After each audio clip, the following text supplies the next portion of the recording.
오늘 여러분들과 함께 제가 봉독한 로마서 1장 16절 17절의 말씀은 모든 종교개혁자들이 종교개혁을 할 때 모토로 삼았던 구절입니다.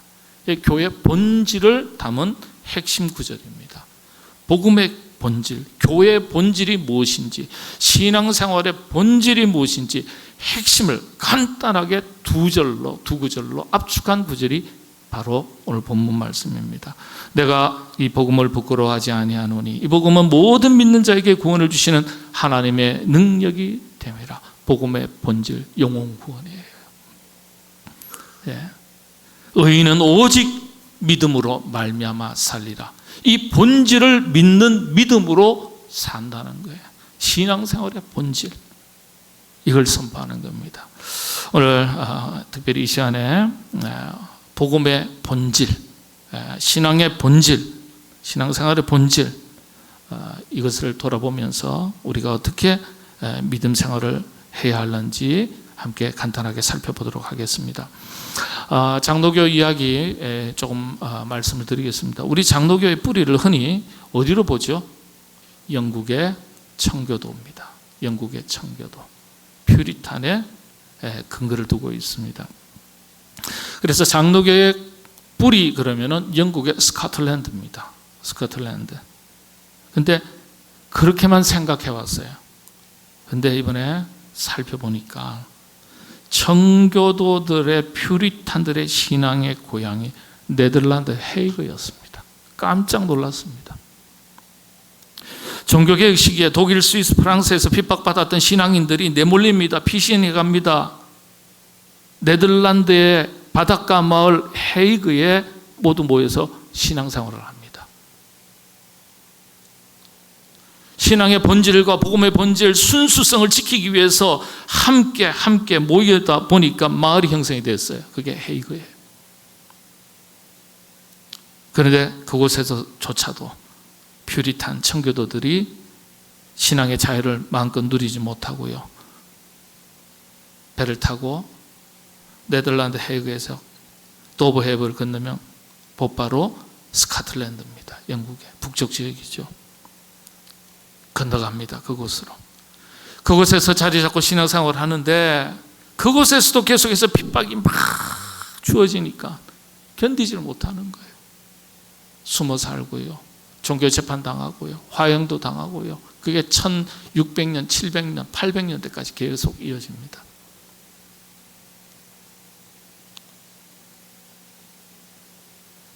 엄청난 박해를 받았죠.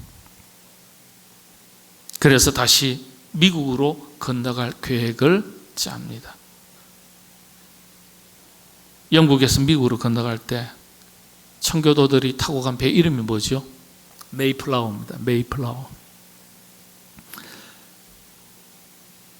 영국에서 출발한 줄 알았는데 사실 이번에 가서 확인하니까요, 그게 아니었어요. 네덜란드 헤이그에서 출발했어요. 배 두 대가, 메이플라워 1호, 2호가. 배 두 대가 출발했는데요, 그만 항해 중에 한 대가 고장이 났어요. 그래서 가까스로 영국에 도착해서 수리를 했지만 한 대는 결국 수리를 못했습니다. 그래서 그곳에 갔던 청교도들과 또 영국 스코틀랜드에서 박해 가운데서도 신앙을 지켜 신앙생활을 하던 청교도들이 있었는데 그들을 또 더해서 태웁니다. 태워서 메이플라워의 이 한 배에 타서 다시 미국의 매사추세츠 해안가로 향해서 출발합니다. 결국 청교도들의 출발지가 네덜란드 헤이그였다는 사실을 제가 이제서야 알았어요. 영국 땅이 아니었어요. 경유지였어요. 그러나 영국 땅에서도 조차도 신앙생활 박해를 받았던 청교도들을 더 태워서 미국 땅으로 가서 도착해서 그곳에서 자리 잡고 신앙생활을 하게 된 겁니다.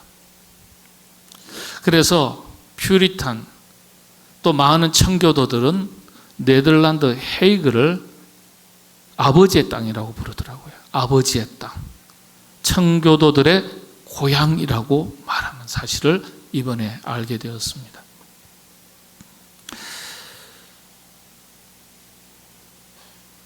신앙의 자유와 복음의 본질을 잘 지키기 위해서 생명을 걸고 고향을 떠나고 믿음을 지켜냈습니다. 이 청교도들의 신앙의 역사, 복음의 불꽃이 계속 이어지는데요. 1600년, 1700년, 1800년 이어가면서 드디어 이제 영국에서 영적 대부흥기를 맞이합니다. 이게 1800년대입니다. 청교도들의 신앙에 뿌리를 둔 영국 교회들이요, 1900년대 초까지 대부흥의 시기를 열었습니다. 제가 가서 깜짝 놀란 것들이 몇 가지가 있어요. 엄청난 대부흥의 시대를 열었는데 크고 작은 교회를 막론하고 수많은 교회들이요, 세계 곳곳에 오지에 선교사를 보내지 않는 교회가 없더라고요. 가는 곳곳마다 다 선교지. 예. 예를 들어서 여러분, 우리 한국에 영국 선교사님이 오셔가지고 첫 번째 순교당한 선교사님이 있습니다. 누군지 아세요? 국사 시간에 잠깐 다루거든요. 토마스 선교사입니다. 제너럴 셔먼호를 타고 영국 분이지만은 미국 배를 타고 대동강으로 들어오다가 대동강변 백사장에 도착을 했는데 당시에 피부색 다르고 머리 색깔 다른 백인을 보니까 이건 오랑캐라고 여겨져서 내리자마자 우리 조선이 체포를 합니다. 신문할 필요도 없이 오랑캐가 우리 땅을 더럽혔다 해서 그 자리에서 칼을 빼서 목을 쳐서 참수시킵니다. 우리 한국에 발을 디뎠던 선교사님들 중에 첫 번째 선교사가 토마스 선교사입니다. 이 토마스 선교사 고향 집에도 가고요, 고향 마을에 교회도 갔습니다. 아버지가 목회하던 교회에 그곳에서 신앙생활하고 그곳에서 선교사로 파송받고 후원받았어요. 23살에 결혼해서 25살에 중국으로 파송되어서 선교사역을 감당했지만은 이내 풍토병으로 인해서 아내를 잃어버리고요, 두 자녀를 다 잃어버립니다. 여러분, 양화진에 가면은, 저 전라도 광주 호남신학대학에 가면요, 여러분들 이 땅을 밟았던 수많은 선교사님들이 묘역이 있는데 그 묘역 옆에 조그마한 십자가들이 쭉 있습니다. 누군지 아세요? 선교사님들 자녀들이 다 여기 와서 생을 마칩니다. 그 자녀들의 숫자가 작지 않아요. 풍토병, 전부 다 자신도 희생되고 가족들도 희생되고 자녀들도 희생되고 그러면서 복음의 씨앗을 여기에 뿌렸어요. 그분들의 희생과 헌신, 순교가 있었기 때문에 오늘 한국교회가 있는 거예요. 25살 나이에 가족들을 다 잃고 낙심과 시리에 빠져 있었을 당시에 조선이라는 작은 나라가 있는데 아직도 복음이 전해지지 않았다는 이 소식을 듣게 됩니다. 그러면서 호롤단신, 내가 걸릴 게 뭐 있냐, 몸이 혼자니까 그 조선 땅으로 복음을 들고 찾아가겠다 결단을 하고 1866년 제너럴 셔먼호를 타고서 대동강변에 도착을 합니다. 말씀드린 대로 발을 내딛자마자 붙잡혀서 순교를 당했습니다. 그때 나이가 27살. 네. 짧은 생이었지만 그 피가 한국교회 복음의 씨앗이 됐습니다. 제가 이 토마스 선교사님 어린 시절 자랐던 교회를 찾아갔는데 웨일즈 저 시골 변두리에 하노버라는 작은 마을이에요. 갔더니요, 시골 중에 깡시골이에요. 교회 크기가요, 우리 본당의 3분의 1, 1층에 한 3분의 1 될까 조그만해요. 아버님이 목사님인데 목회하시고 그 교회에서 처음에는 사택에서 가정 예배를 드리다가 조그맣게 교회를 지어서 예배를 드렸어요.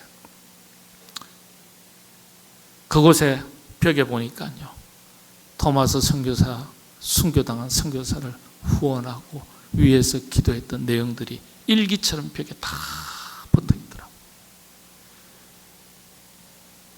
중국에 아들이 선교사로 갔는데 며느리죠.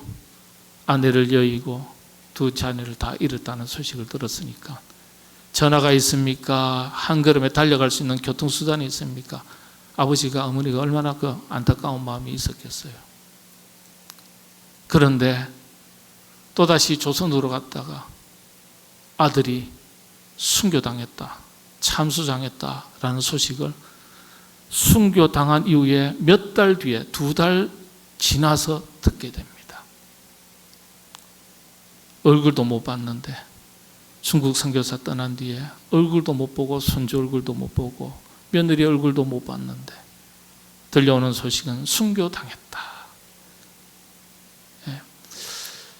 토마스 선교사를 파송했던 런던 선교회 그리고 그 후원교회 하노버 교회가요, 교인이 100명도 안 돼요. 100명도 안 돼요. 그런데 복음의 본질, 신학의 본질, 복음을 전하여 영혼을 구원하고 살리는 일에 그 교회가 최선을 다한 거예요. 최선을. 그래서 보니까요, 우리는 선교 그러면 막 큰 교회에서 선교한다고 생각하잖아요. 그렇지 않아요. 영국교회 가니까요, 전부 다 그냥 100명 교회, 좀 크면 200명 교회입니다. 그런 교회에서 아프리카 오지로, 인도로, 중국으로, 남미로, 호주로 다 선교사를 보내요. 여러분들, 토마스 선교사님이 1866년 순교를 하는데 그때 당시에 런던 선교회가, 런던의 교회가 파송한 선교사 숫자가 1800명이 넘었습니다. 그 한 해 동안 복음을 전해서 영혼을 살리는 일에 최선을 다했고 아주 열정을 다해서 감당했던 그 현장을 돌아볼 수 있었습니다. 파송 뒤에도 지속적으로 기도하고 후원했던 것을 볼 수 있었습니다. 이런 모습들 속에서 찾아볼 수 있었던 가장 큰 특징은요, 청교도들과 선교사님들이요, 철저하게 본질을 추구하는 신앙을 가지고 있었다는 사실을. 본질. 예. 저는 이번 안식일 기간 동안 이처럼 본질에 아주 충실했던 교회의 현장을 방문하고 그 역사의 흔적들을 마주할 수 있게 되어서 얼마나 큰 은혜가 되었고 감동이 되었고 감사가 있었는지 모릅니다. 본질에 충실한 교회, 본질에 충실한 신앙생활. 여러분, 그렇다면 목사님, 교회 본질이 뭡니까? 물으시지 않겠습니까? 여러분, 교회 본질을 크게 3가지로 설명합니다. 첫 번째는 캐리그마. 이런 용어는 우리 신앙생활 하시는 성도님들이 꼭 외우셔야 될 단어입니다. 캐리그마. 복음 그 자체를 말합니다. 복음의 선포, 선포되는 하나님의 말씀, 더 쉽게는 전도와 선교를 말합니다. 교회의 본질이자 신앙생활의 본질이라는 거예요. 이 본질이 흐려지지 않아야 건강한 교회, 건강한 신앙생활을 하는 거예요. 뭐라고요? 복음을 전하여 영혼을 살리는 이 본질. 이 본질이 우리 교회에서 얼마나 이 본질에 충실하냐, 우리가 신앙생활을 하면서도 얼마나 이 본질에 충실한 신앙의 삶을 살고 있느냐, 이걸 보면 건강한지 건강하지 않은지 알 수 있어요. 두 번째가 코이노니아입니다. 코이노니아. 교제라는 뜻이죠. 성도의 교제와 연합. 그리스도의 몸을 이루는, 손이 다르고 발이 다르고 눈이 다르고 코가 다르고 입이 다 다르지만은 서로 연합하여 그리스도의 몸을 이루고 복음의 사명을 감당하는 것. 그래서 코이노니아, 좋은 인간관계, 서로 마음을 모으고 뜻을 모으고 한 뜻을 이루는 것, 한 몸을 이루는 것. 교회와 교회 연합을 에큐메니칼이라고 말합니다. 다 코이노니아에 포함되는 말이죠. 그래서 한 교회가 얼마나 건강하지 건강하지 않은지는요, 교회 1000명이 모이는 게 중요하지 않아요. 100명이 모여도 서로가 연합하고 아름다운 사랑의 교제가 풍성하면 그 교회는 좋은 교회입니다. 여러분, 손님이 많은 교회는 좋은 교회 아닙니다. 나는 신앙생활 부담스러우니까 뭘 그렇게 강요하시냐고, 나는 조용히 예배드리고 하나님과 나와의 1:1 관계 속에서 내 신앙 잘 지키고 내 역할 잘하고 살겠습니다. 기본은 가지만 좋은 신앙은 아니에요. 처음부터 끝까지 교회는 코이노니아를 가르쳤습니다. 서로 연합하는 것, 서로 좋은 교제를 나누는 것, 좋은 관계를 맺는 것, 이게 참 교회 본질 중에 본질이에요. 다음 세 번째가 디아코니아라 그럽니다. 디아코니아, 디아코노스라고도 하고요. 뭘까요? 이게 봉사라는 뜻이에요. 디아코노스, 디아코니아는 봉사라는 뜻입니다. 이 디아코니아라는 단어에서 여러분 대부분 다 집사님이잖아요, 그죠? 집사님도 많이 계시잖아요. 데이컨, 집사라는 이 직분의 용어가 이 말에서 나왔어요. 집사님 뭐라고요? 맡겨진 일에 최선을 다하는 일꾼이라는 뜻이죠. 봉사직이에요. 봉사직. 섬김과 봉사. 사회적 교회 내, 교회 밖 그 책임을 감당하는 것. 이 세 가지의 기준을 가지고 교회 건강성을 판단합니다. 왜냐? 본질이기 때문에. 복습할까요? 첫 번째 뭐라고요? 캐리그마, 복음 선포, 영혼 구원. 두 번째는 코이노니아, 사랑의 교제. 네 번째는 봉사, 사랑의 수고, 사랑의 실천이죠. 그렇죠? 그래서 여러분들 그리스도의 몸된 교회를 위해서 교회 안에서 교회 밖에서 사랑의 수고, 실천의 삶의 내용이 없으면 그리스도인으로서 신앙의 삶의 실패입니다.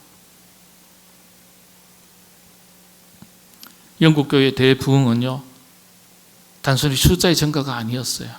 거기에 기준을 두지 않았던 것을 제가 확인했습니다. 깜짝 놀랐어요. 이 세 가지 본질에 얼마나 충실했는지 몰라요. 이 세 가지 이 본질에 충실했을 때 나타난 열매가 부흥의 열매였어요. 작은 시골 교회조차 선교사를 파송하고 후하는 역사가 그대로 남아있는 것을 봤습니다. 우리 한국교회와는 사뭇 달랐죠. 우리 한국교회는 교회 부흥을, 양적 성장을, 또 교인 수가 증가하고 예산이 늘어난 것을 기준으로 말하는 경우가 대부분입니다. 그런데 대부흥 시기에 영국교회 기준은 우리와 달랐어요. 복음의 사명을 얼마나 뜨겁게 감당하느냐, 이게 기준이었다는 거예요. 그런 점에서 볼 때 영국교회 대부흥의 시기의 첫 번째 특징은 교회가 양적으로 팽창하는 것이 아니라 교회의 본질이 충실하게 실천되고 자라갔다는 데 초점이 있습니다. 오늘 우리의 신앙생활도 이 본질을 놓치지 말아야 되겠죠. 복음을 전하는 것, 성도의 아름다운 교제가 풍성해지는 것, 그리고 사랑의 수고, 실천, 세상을 섬기는 것, 이게 본질입니다. 그런데 여기에 더해서 한 가지 꼭 더해져야 되는 게 있어요. 여기에 더해서 한 가지, 열정이라는 것입니다. 음식이 바로 코앞에 산에 진미가 있어도 먹고 싶은 욕구가 없으면 손이 나가지 않는 거예요.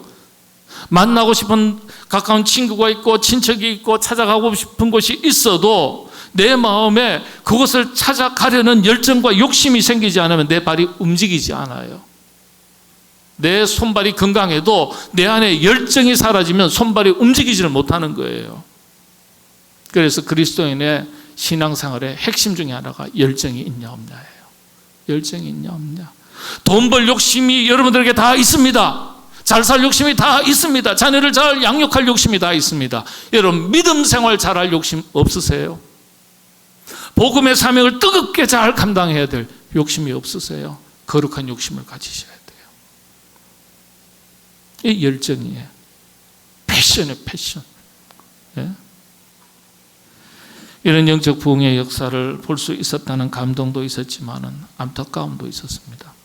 오늘날 영국교회 그리고 유럽교회 모습이 너무나 변해버렸다는 사실입니다. 한때 복음의 불꽃을 일으켰던 교회들이요, 이제는 박물관으로 바뀌었습니다. 예식장으로 바뀌었습니다. 카페로 바뀌었습니다. 기념관으로 바뀌었습니다. 공연장으로 다 바뀌었습니다. 무엇이 문제일까요? 건물도 화려함도 신학도 교리도 남아있었지만 열정 있는 성도들이 다 사라졌습니다. 존 웨슬레 목사님이 목회하셨던 교회 갔습니다. 존 뉴턴 어메이징 그레이스 아시죠? 나 같은 죄인 살리신 존 너튼 목사님 목회하던 교회 갔습니다. 시골이에요 다. 존 웨슬리 목사님께 겨우게 막 겨우 시간 맞춰서 사전에 연락하고 찾아갔더니 어느 연세 드신 한 여성분이 나오셔서 저희를 맞이하셨어요. 쭉 그 교회 역사를 설명해 주는데 교인이 몇 명 남아 있습니까? 그랬더니 5명 남아 있어요.